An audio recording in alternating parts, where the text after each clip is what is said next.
everybody. Welcome to the April 2021 energy reading. If you're stumbling on this at another time, maybe there's something here that you need to receive. So you can take what resonates, leave what doesn't. I did pull some cards today, so some of these messages that are coming forward are not for everybody. So it's definitely important through the whole thing to take what resonates and leave what doesn't. If you're new here, welcome. My name is Melanie. I'm a psychic worm channeler and energy healer. I specialize in working with the magical realms. I work with dragons, unicorns, mermaids, fairies, all of the different magical beings. I work with the lost lands of Lemuria, Atlantis, and Avalon. I'm all about helping you connect to the truth of who you really truly are, your most authentic self, your most magical self, your psychic abilities, your healing abilities, everything that you are meant to do and bring forward into the world today or in this lifetime. I am all about that, awakening that wisdom that you already have but have forgotten. So these energy readings are just to help you through the energy this month, to help you have some direction. You can take notes as you watch, or you can watch it over again later and see what comes forward for you or what stands out. I will go briefly over the moon cycles and the energy that is coming forward, but I am not an astrologer and I am not going to go into it too deeply in that regard, but just it's a part of the energy. So I think it's important to mention some of the energy that I'm really recognizing is coming forward. Sometimes when I do these readings, I just channel a message from a guide that's stepping forward. Today, I am reading the collective energy. I'm just reading the energy. The guides are supporting the reading the energy. I pulled cards. So it came forward in a variety of different ways, but I'm not going to sit here and just share a specific channeled message like I do sometimes. I did not do a reading for March. March was a very intense month for me. If you haven't watched any of my previous videos or videos that I recently posted, I had a lot happening in March. My grandmother passed away, so I left to go spend time with family. I had an aunt pass away, which I'm not sure if I mentioned that in a video because that might have happened after I recorded it. I've just had a lot of different big events that happened in March, definitely a lot of shifting happening. So I was really excited to go into the energy of April and see what was coming up. And I'm feeling a lot of different things. So let's go into it. And as we go, everything will just begin to tie together. So that's kind of how I wanted it to be, just to go with the flow of it. So the first thing I want to talk about is the moon cycles. So on the 11th and the 12th, depending on where you are, we have the new moon in Aries. So what came forward about this, and I do look in a book, it is the Moonology Diary. So that gives me an idea, like I know when the moon cycles are, and sorry, there's a dog outside and I was just looking at it. Sometimes things outside are distracting. Anyways, I went into the energy from knowing the dates, and what is really important to know about the new moon in Aries is that it's kind of a restart to things. So it is the beginning. It's the start of a new astrological new year. So that means that the things that we may have set intentions for at the beginning of the year, it's time to kind of look back at that and see what really still resonates and what is ready to go or shift or change. And you can set new intentions. This is a really powerful and important new moon to set clear intentions about the rest of the year and what you would like for yourself. It doesn't mean that those things won't change, but that's what's important to know right now. It is a restart to love and abundance. I really, really love that.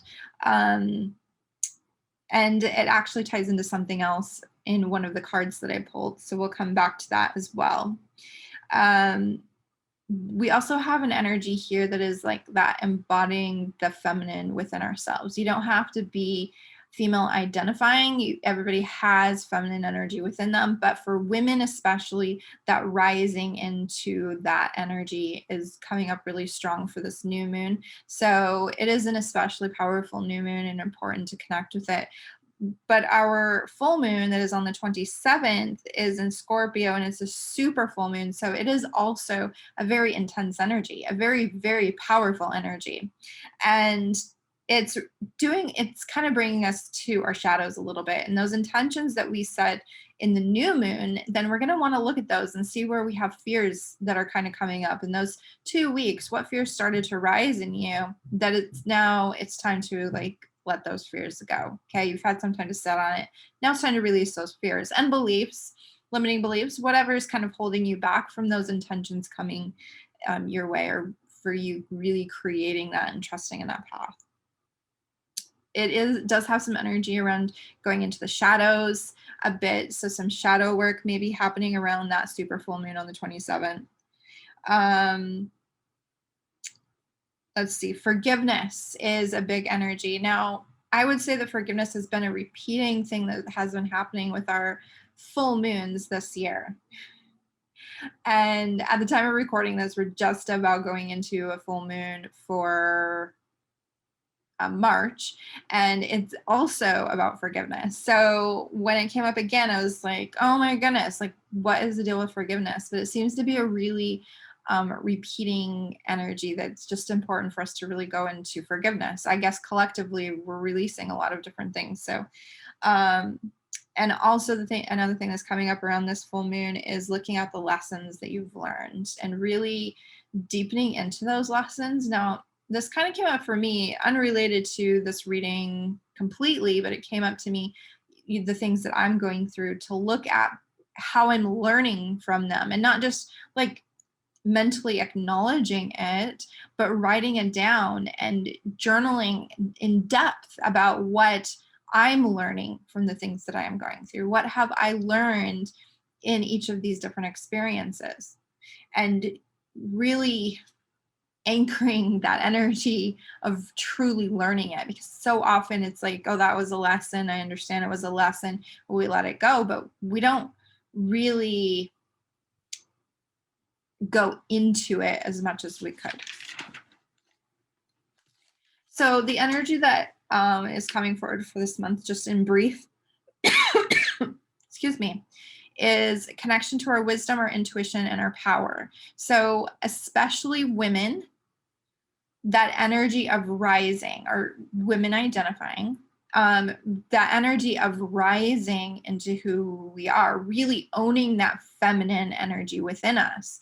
That is a big part of April. I'm really feeling the importance of that. And one of the cards that came up was around that as well. It's important to look ahead with intention and purpose, like looking at where you want to be. And like I had said earlier, reevaluating the intentions from the start of the year. So those intentions that you may have made in January.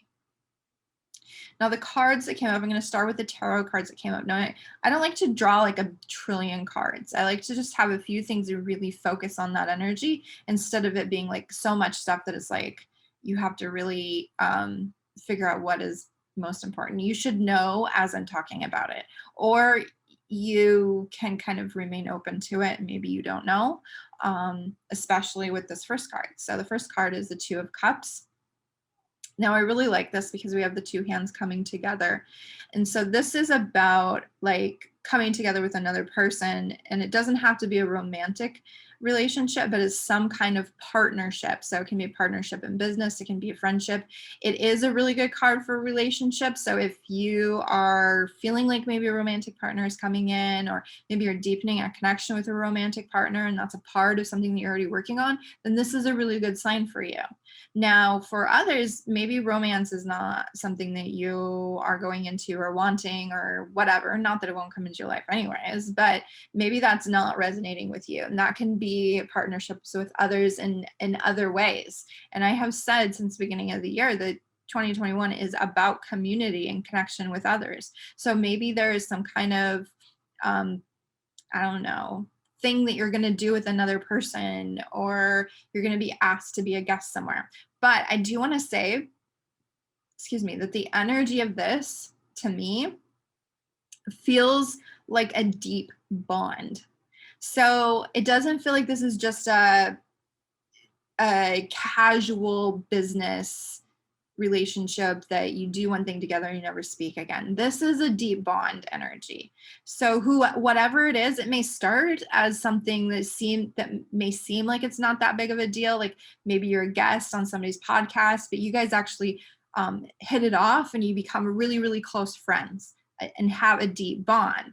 This is a deep bond energy, whether it's romantic or not, it is a deep bond energy. So that connection can be coming up for you. Now, if that doesn't resonate at all for you, maybe that card's not for you. Like I said, like sometimes there are things that are just not going to be for every single person, but have an awareness, remain open. The next card we have is the Page of Swords. So look at those light bulbs, all those ideas. Reading that book, this person can be getting very ungrounded and overwhelmed and soaking in too much stuff.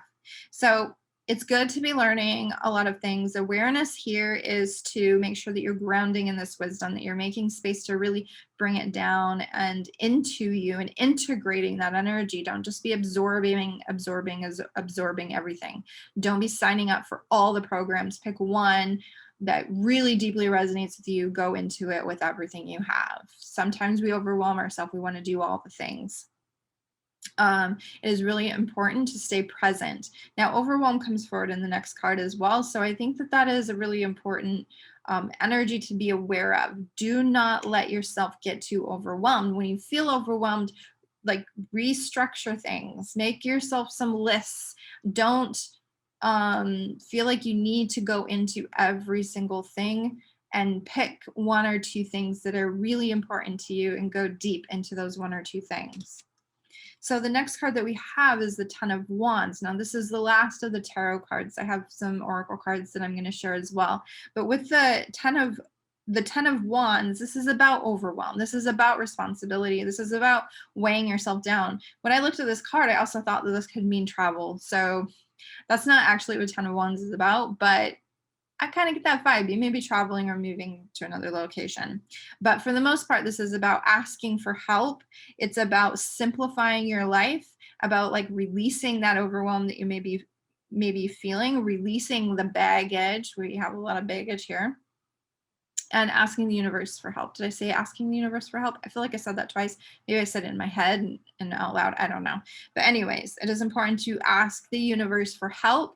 Ask friends, family, whoever for help, because you do not have to do everything on your own. Now, this definitely feels like one that isn't necessarily going to be for every single person who watches this. You may not feel like April is an overwhelming month for you. This energy may work really well for you and propel you forward. And I feel that for some people, it will be a propelling forward energy, a really massive like push through, especially if you've been dealing with a lot of resistance. So if you can keep yourself really organized and in a place of flow, especially with the energy that's shifting at the time of recording this, it's opening up flow. So once you get into that place of flow, then you're going to be able to move through April. You may be able to move through April really, really easily. And it's going to be all about those action steps that you take, that you choose to take yourself.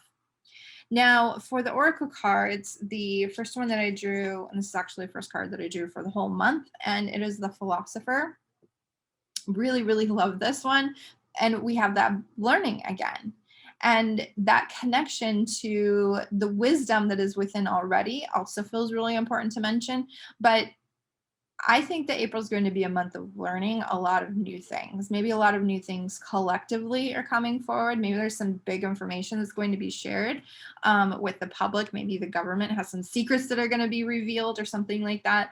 But that wisdom and that knowledge is coming forward really, really important, really, really strongly. Now, I do want to read from the book because there is a channeled message here. So it says, this wise old dragon is all about learning and the direction your life is taking. This can be in your 3D physical world or a metaphysical level.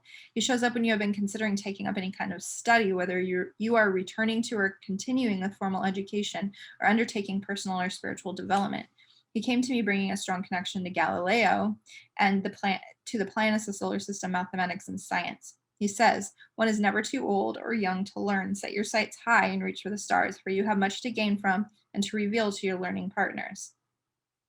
He has a particular affinity with the stars and constellations and is often associated with people learning the old arts such as astrology, scrying, and divination, as well as the sciences. He goes on to say, you have been putting off that which you want to learn. Your self-doubt hinders you from following your passion and your true path. Your affinity with the old arts is the starting point of your journey. Take this as notice that you should follow that which you seek with your heart, for only then will you truly tread the steps of your destiny. His presence helps us to navigate our world in our chosen direction. He becomes our compass, our guiding star when we're at a loss as to what comes next. Call upon his presence to help steer you forward. So I do feel like when I was reading that, I was also being guided to share that this could be the month that you get a mentor and or take a particular program.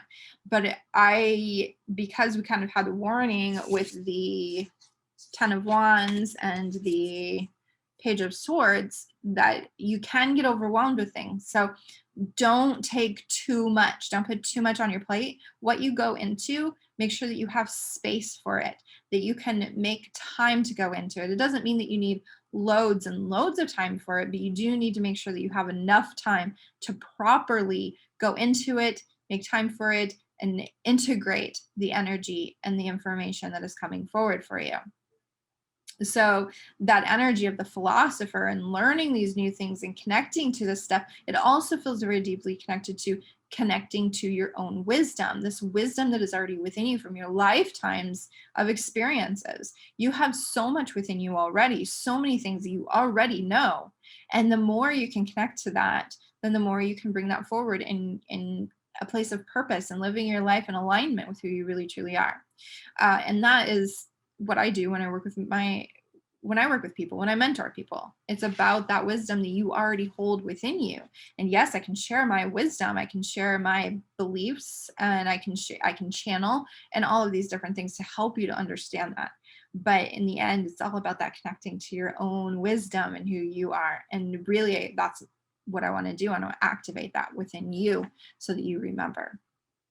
And I may have some openings for mentorship as well. So if you feel that call and you want more information, you can just shoot me a message, okay? So the next card that we have is, I pulled a crystal grid card, which is a little bit different.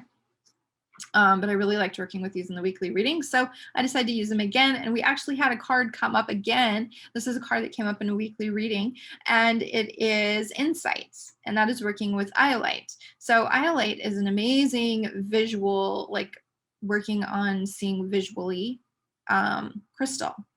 So you can work with Iolite, you can work with this crystal grid, you can call in the energy of it, and I will read everything that is part of it. So this has Iolite and quartz. Those are the only two crystals that are in this grid, is Iolite and quartz.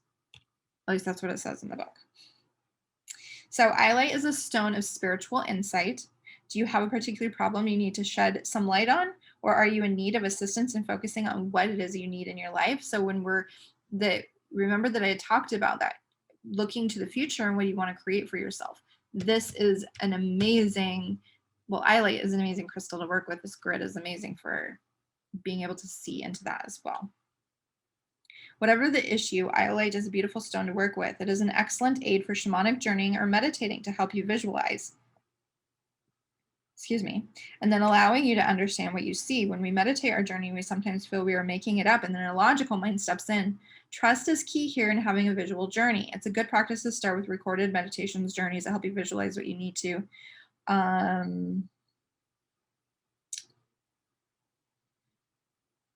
Let's see, what else is most important? Follow what your inner guidance is telling you. Even if you think the situation is insurmountable, give yourself the time to work with this grid and allow other possibilities to be shown to you. So that working with Iolite is really, really a powerful thing. So definitely that is a crystal that is coming forward. Now we have one more card, and I can't say it, LQ, I don't know. It's pronounced differently, and I can never remember how it's pronounced. So this is from that deck, and we got She Who Remains, Manatili, Powerful Devotion, True Worth. This is that energy that I was talking about, rising into your feminine, being strong and in your power, really knowing your true worth and being able to really sit or stand in that energy, like really, really powerfully. I'll actually read from this one as well, just because. So Manatili, she who remains, sits on her crystal throne with her lynx beside her. Her gown shows her connection to the ice dragon. Her truth of self keeps her warm against the icy stares of naysayers, and her gaze is cool as she surveys her snow-covered kingdom. Many of her subjects have left the wintry wilderness for less austere places. At any time, she too could have left her kingdom for other realms, but she is devoted to the ideals her reign represents. Her rule may seem like a lonely one to some, but not to her. She knows how powerful a single person can be. This card's lesson is to stay true to your purpose even when others do not support you. Your true worth is not measured by the number of people who agree with you. People will come and go from your life, but have faith that you have the power to attract those who appreciate your gifts. Remember the lesson of this lady. Love yourself first and best. Those who remain by your side will be worthy of your affection. Your true worth is yours alone. Now, I really like that there are journaling prompts in here too. So it says, how do I feel most powerful now, right now? How do I feel most powerful right now? Who supports me and is worthy of my friendship? And then the last one is, what ideals do I need to devote myself to? So this really matches that energy of rising into the feminine, really being strong in who you are, and not letting other people's opinions and beliefs sway you or lead you into not living authentically as yourself. Okay, so that is an overview of the energy for April. Like I said, take what resonates, leave what doesn't. If you feel called for joining me and Natalie, who is my friend who is a part of my group, you can join us in Sorceress's Circle, and we do lives 3 times a week. On Mondays, we do weekly readings. So you can take this even deeper because each week we have channeled messages from 4 different guides that will come in for the week. So those are, taking it to another level. This is kind of an overview that can take it to the next level. Then we channel for individuals on Wednesdays. So if you would like to get a channeled message, make sure that you are in there on Wednesday morning. At this time, we're doing them at 11 a.m. Pacific time, but sometimes we have to change up the time. So that's just at the time of recording this. That's when we go live. And then on Fridays, we have conversation about some particular topic and answer your questions about it and stuff as well. So definitely check that out. All the links are below. If you feel called to working with me in some way, whether it's one-on-one or to check out my programs or whatever, the links are below. You can message me. You can ask me any questions if you feel called to, and let me know how this reading resonates for you, what your thoughts are. If you have anything to add, any insights that you gained just from looking up cards, maybe there are little things that stood out to you on the images, post it below. Post all the things that really seem relevant to you, because it can be, others can see that and be like, oh yeah, like that really resonates with me as well. And it kind of helps with building that energy and helping others see things too. All right, thank you so much for joining me, and I will see you on the next video. Bye.